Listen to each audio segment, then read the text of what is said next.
Blueberries, they are one of Dr. Oz's favorite anti-aging foods, but why is it that the so-called superfood always seems to come from Michigan? Have you noticed that at the farmer's market?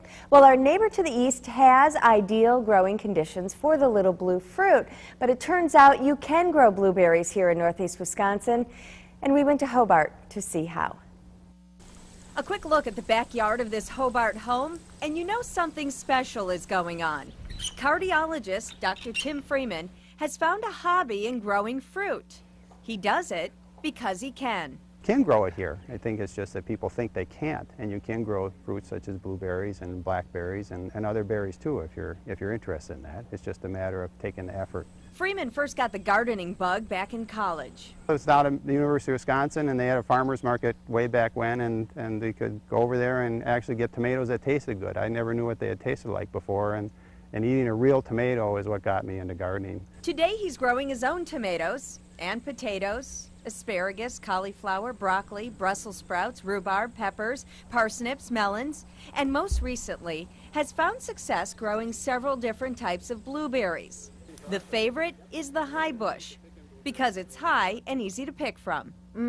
How many have you bushels, or how are you keeping we eat them every day. I don't know how many we pick.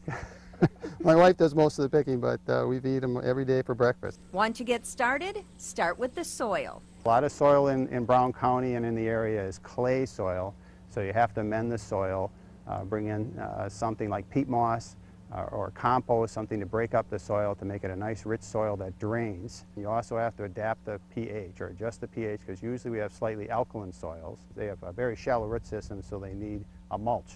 They need proper moisture. They need a good inch of water a week. Got that?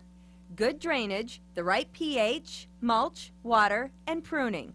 Then you have to decide whether you're going to share the fruit with the birds, because they're going to like the blueberries just a little bit before they're ripe. And you can buy netting and put netting over the blueberries. Or, if you're Dr. Freeman, you build structures like these that also houses blackberry and raspberry bushes.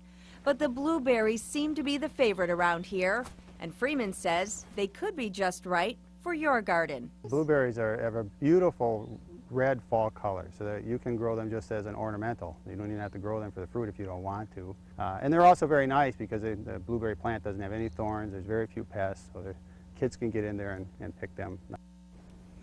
If you're looking to pick your own blueberries, now is the time. Blueberry Haven in Bear Creek says they'll have fruit through the end of August. Pick your own is $3 a pound or $4 for pre-picked.